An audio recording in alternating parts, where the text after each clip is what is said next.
Hello, hello, hello. Quick question for you. How's it going? The important tasks that leaders avoid tend to be difficult, unpleasant, or anxiety provoking. Like we don't want to do it. Therefore, when we are addressing phantom workload as a way to manage our time, this really calls for us to confront what is difficult, do what is hard, right? It requires leaders to go beyond just, the currently doing tasks different, because that's like, well, maybe if we do it different, to really just addressing what we're not doing. That's very critical. So, whether they call the tendency avoidance, procrastination, or simply not getting around to it, leaders really need to take a really hard look at the tasks that they leave unattended before deciding the benefits of not doing them, right? Look at, is this working or not? And that means really that time management becomes leadership development because you're going to address the hard things, the difficult things, the unpleasant things. So, really, it's time to focus on why you're not doing something, right? And so today we are focused on this part two of our four-part series on managing your time as a leader. My name is Angela Odom, and I am the founder of the Better You Project, host of the Better You Leadership Podcast, and I teach women how to lead themselves and others. And we start always with mindset, and then we go into emotional intelligence. Today, I'm really happy about this article. I'm really just pumped up about it, and I want to share with you so that you might, help others, so that you might make more progress in your life, so that you might earn more income, so that you might make decisions that are going to lead to you being better and more and just lighter. So that's what we're doing today. We're doing the part two of a four-part series on managing your time as a leader. And this is based on the article written by Marilyn Paul, Paul, and David Peter Stroh, Stroh, right? And last week we talked about sustainable productivity. And the question, the assumption, the whole premise of this article is that most people, right, uh, really focus on working harder and longer hours, thinking that that will lead to more efficiency, thinking that that's going to get them the really the results that they're seeking. And actually, it is not. It's not going to really help you over time um, to hone in on your management skills, hone in on your priorities as a leader, right? And so that's what we're talking about today. And we want to just, just take a step back and just give you the four topics that we are focused on over these next few weeks. The first one was we focused on sustainable productivity, right? Today we're going to talk about a phantom workload. Phantom workload. We just create more work when we avoid doing the right things right, the first things first. When we avoid, calling people on their stuff. When we avoid those things, then we actually create more work for ourselves, right? When we actually behave as if we can do it all, we create more work because if you don't do it right the first time, you're going to have to do it over. And then number three is tools for managing time more effectively. Really, the authors talk about the four leadership domains. So that's number three, and then number four is changing your behavior. So let's get into it, right? Let's just get into this phantom workload. And what does that really mean, phantom workload? So, really, sometimes we are, um, moving along and we are, everything is running on all cylinders. Everything is working out just the way we want it to. Someone gives you a task. Your boss gives you a task, or client says, I want it done this way. Your customers are saying, hey, I want you to engage with me in this manner, and everything is working out. But then sometimes we need to stop and clarify the mission, the vision, the values, making sure we understand, oh, this is what you want. Then we can ask questions that actually challenge what is ambiguous or unrealistic. Are you kidding me? It's like, just ask the question and it's okay. You can identify and resolve conflicts. Just there's an approach to take, and you need to know what's best for you and how you manage and handle conflicts. But you have to address them, right? And then you want to clarify and streamline decision making processes. I personally believe that the customer facing employee should have a very broad range of tools to make decisions on the spot as it pertains to the business, right? So you want to clarify, you want to streamline the decision making processes, and then you want to be able to provide candid and constructive feedback. And this is all in the name of your workload and how you're going to manage it, and not create more work for you, which means you're creating more work for the people who report to you, right? Because you lack the skills to clarify the mission, because you're not able to handle candid or constructive feedback or give it.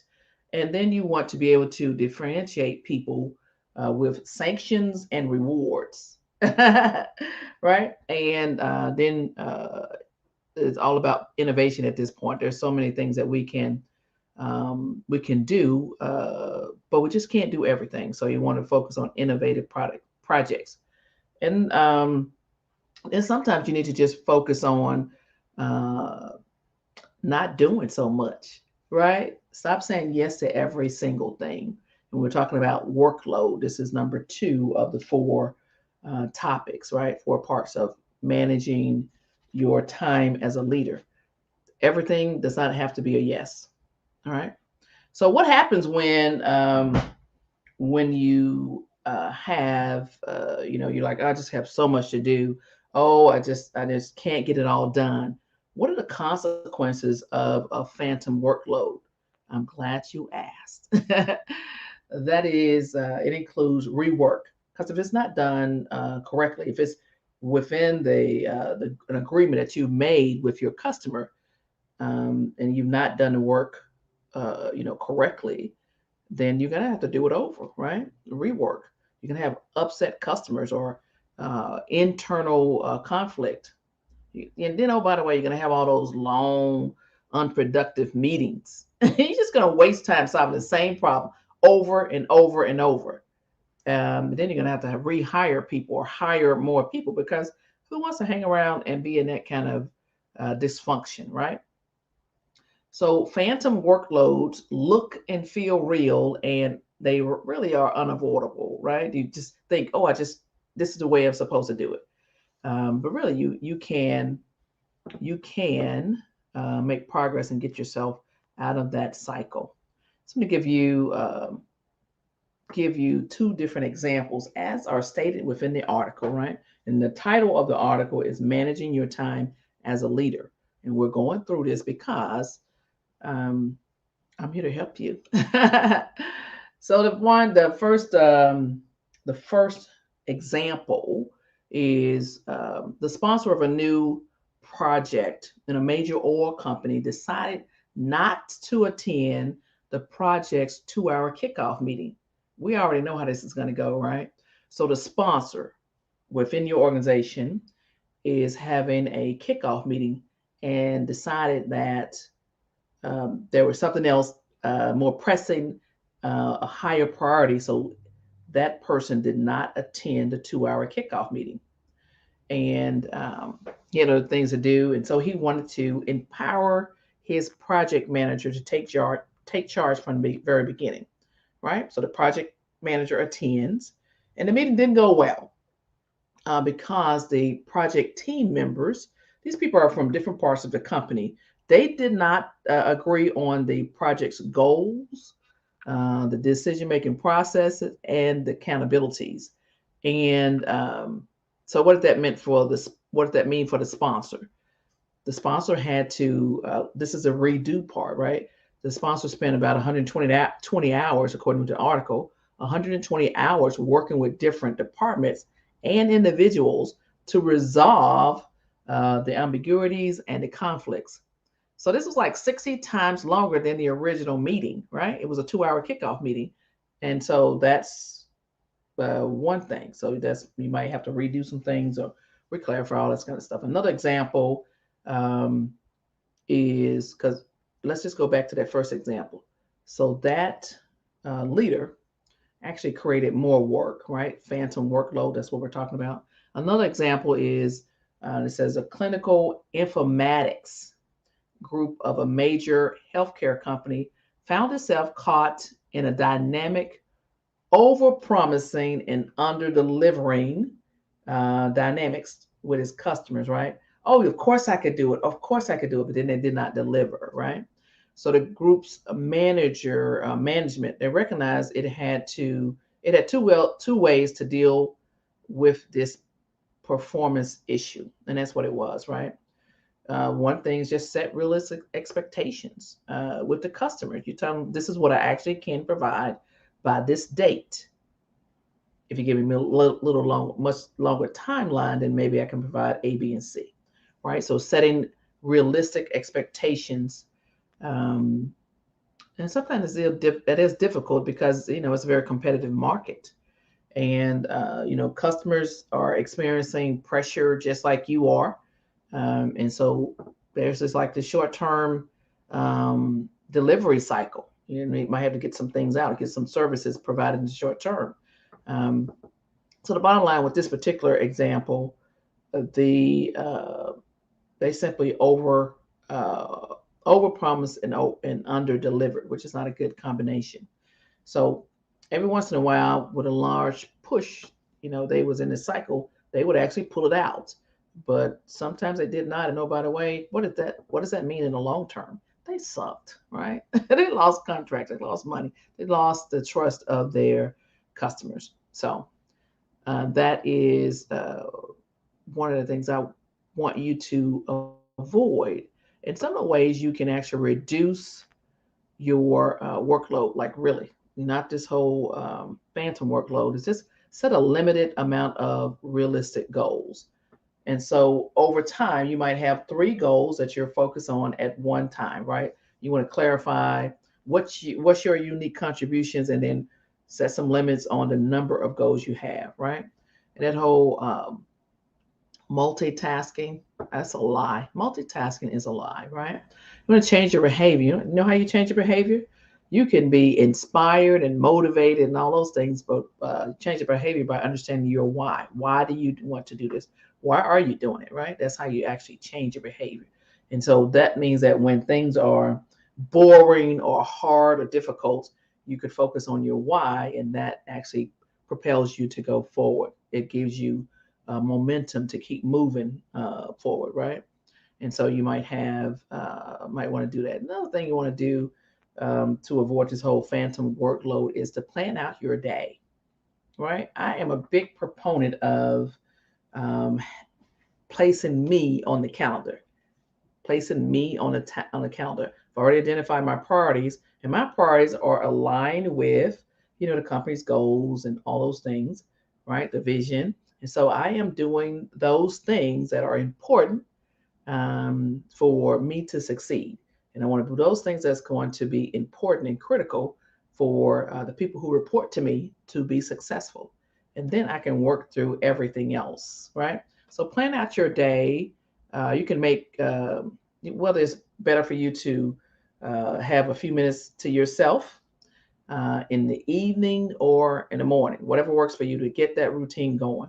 And then you want to be more protective of your time. You have people stopping by your office or your house at any other, if you work from home at all times of the day, you want to stop that. You want to reduce the distractions and the interruptions. You want to turn off those notifications on your smartphones that like beep, beep, beep, beep, all that kind of stuff. That's too much, right? And I say you just practice saying no. No to time requests. People are asking for your opinion on this, and people are copying you on every single email. Cut that out. Oh, by the way, you don't need to check your emails or go on social media before you've completed. You can say one big task or two big tasks, whatever it is, but that's a lot of things that you might want to, address. And oh, by the way, you want to push back on procrastination. Get that whole thing out of your mind, like, oh, I'm a procrastinator. No, you're not. No, it's just not that hard, right? It's just not that hard. It is that stop multitasking. Have some time by yourself without the noise from other people, without somebody else's dumping their opinion on you, um, and then you finish it. I know it sounds. I'm acting like it is easy. It is not. But what you have to be able to do is be more mindful about what you're doing and be kind to yourself. Then schedule your hardest task when you actually have the energy to do it. Like for me, I am the most productive. I already know this. I'm the most productive between the hours of like 8 a.m. till about 11, right? And then I'm like, "Ooh, I got stuff to do, other things to do, other things come up then." So if that's the time for me, yours could be like 10 p.m. to 11 p.m. So whenever you have the most energy, right? Whenever you have the most energy, you want to schedule the hardest task during that time. And it might be a time when there's nobody um, in your space. That might not be um, a good idea if you have people that are buzzing around when you are attempting to focus on a task. Get yourself in a quieter place, or get yourself some gatekeepers that will intervene and stop people from coming into your office, or moving through your cubicle space. Get yourself some gatekeepers and stop those notifications. That would help. And then sometimes you have um, competing commitments, and you have things that are very important, and you have to determine whether or not you're going to spend your time and energy in one place or the next. You might need some people to delegate some of your work to, right? Allow people to help you, get you some tools. I mean, you can Google some stuff. I love saying it. Just Google it, right? Go to YouTube and figure out how you're going to be more productive in that manner. Now, am I saying that this is going to be easy for you to avoid this phantom workload? Nope, I'm not saying that. What I'm telling you is that phantom workloads look like real work, but results in massive unpredictability, right? And um, it's just not productive, right? So sometimes you have the pressure to meet unrealistic expectations, and this causes a vicious cycle of further workload. So take a hard look at what you're avoiding and what you're not addressing. And then you want to face those difficult tasks. Don't sweep them under the rug. Don't delay them too long. Don't have your piles of paper stacked up, or your emails, just stacking up. Also, make those hard decisions and do face the difficult people in the difficult situations. Is it going to be hard? Yeah, sometimes it will be. But I'm here to tell you that you can do hard things, right? I'm here to tell you that you can do hard things. And I see you, Sam. Hey, Mo, I see you also. And so, Sam, I see you say this is the second time you heard of the concept of gatekeeper in a positive sense. Yes, yes, yes, gatekeepers. Get yourself some gatekeepers. It could be as simple as, I served in the Army for 27 years, and my admin would sit outside the door, at her desk, at his desk, her desk, they were both genders. And I could sometimes hear them saying, "Oh, coming by to see," and at that time I was a colonel, coming by to see the colonel. No, she's not available right now. So gatekeepers, right? And then I would be like, "Oh, I get to talk to somebody," but no, I'm gonna sit here and get my work done, right? And she would close my door, right? It's like gatekeeper, very nice, professional, all those things. Let's schedule a meet when it's appropriate and best for her. It's gatekeepers, right? And I do know that thanks for reaching out this morning and making sure that my workload's not increased, because I would have had to call y'all and say, hey, I want you to go to uh, subscribe to the Better You Leadership podcast, right?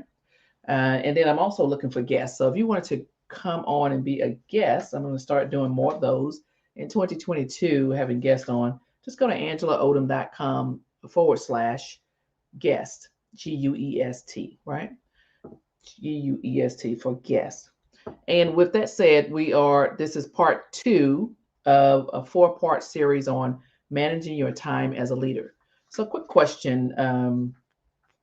The whole concept of phantom workload, does that resonate with you in any way?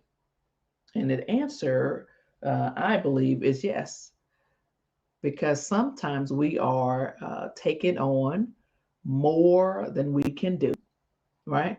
We've not been able to learn how to delegate, and sometimes we are over promising.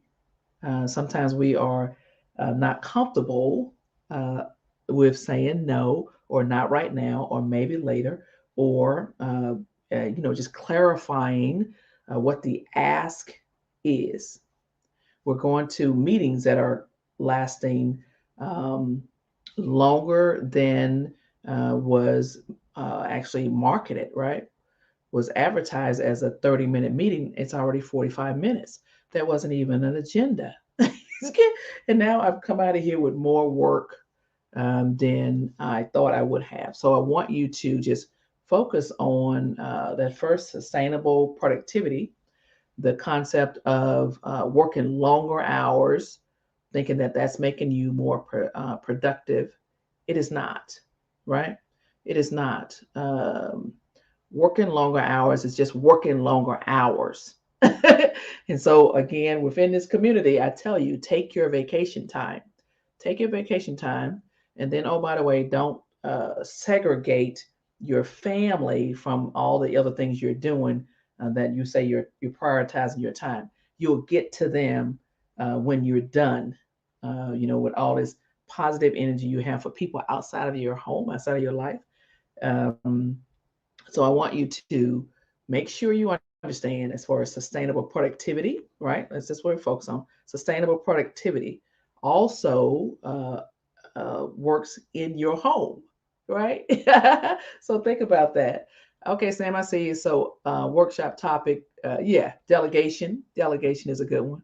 And it's not productive at all. Longer hours don't mean anything. Exactly. They don't mean anything, Mo. You're right.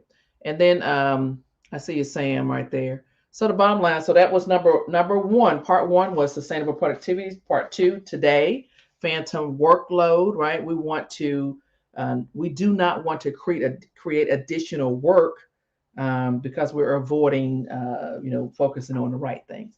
I'm really excited.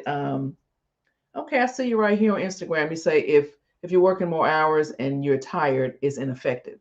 You are so right. You are right. And sometimes you're resentful, so you don't even have the right energy going into this. And then we have part 3 is managing time in 4 domains. And we're talking about the domains being spiritual, mental, emotional, and material, which is stuff. And talking about, where would the leader be within those domains, which I'm really excited about. So that's for number 3, right? That's part 3. And then part 4 is changing behavior. So that's what we've talked about today. This 4-part series on managing your time as a leader. And you want to be more effective. You want to get more results done. You want to be trusted, right? You want to have credibility. And guess what? You want to earn more pay and recognition. You want to earn more pay. You want to earn more credibility, right? You want to be trusted.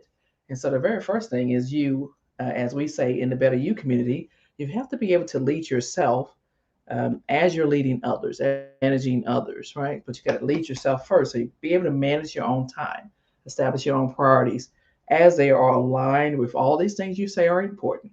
So my name is Angela Odom, and I would really appreciate if you would go to anywhere you listen to podcasts. Make sure you pull up the Better You Leadership podcast. And I'd like for you to rate the podcast, rate the episode, right? And make sure you you write down, first of all, five. I'm looking for five ratings. If you're on Apple Podcasts, if you're on Amazon Music, if you're on Spotify, you'll actually be able to see, you'll be able to watch the podcast, video podcast only on Spotify, right? But either way, what I'm looking for is um, your your ratings of five. Don't get cute with me and do anything less than that, right? And oh, by the way, put on there what you have gained from listening to the episodes, right? And so I'm not asking you to write a whole novel on it, but I am asking you to go to those various platforms and do that. I'm not asking you to do that. And we also, excuse me, in 2022, we'll have more guests on. So if you are someone who you think would be able to provide benefit to my audience of women leaders, then go to angelaodom.com/guest, GUEST. And then if you are a good fit, we'll work together and schedule you on the show. All right. With that said, you all have an amazing day. Thanksgiving is coming up, and a whole list of other holidays are coming up. What does that mean? It means your connections, right? There's nothing significant that we do alone. Nothing significant that we do alone. So I'm telling you, I'm encouraging you right now to connect with people over this holiday season, not just go and overeat, overspend, or push yourself on others, but I'm telling you to genuinely and authentically connect with people. Before I go, I just want you to know I live by the creed that I am celebrated and not tolerated, right? I live by the creed that I am celebrated and not tolerated. And so, you as a leader, you as an individual, you as an amazing creature, I want you to go with that with me. So over these next few weeks, as you are um, walking through your amazing life, just be aware of the fact, right? The people who are tolerating you don't deserve you. I'm here to tell you that. So I am celebrated, not tolerated. I want to wish you the best, the best, the best, the best. Oh, you said I see you, Sam. So get Gate Poke. Yes, I love her. Okay, on your show. Okay, I'll reach out to her. Thank you. All right, with that said, you all have an amazing day and happy holidays to you. And remember, uh, phantom workload. Don't don't create more work on yourself, right? Take care and have an amazing day. Oh, by the way, my name is Angela Odom, and as always,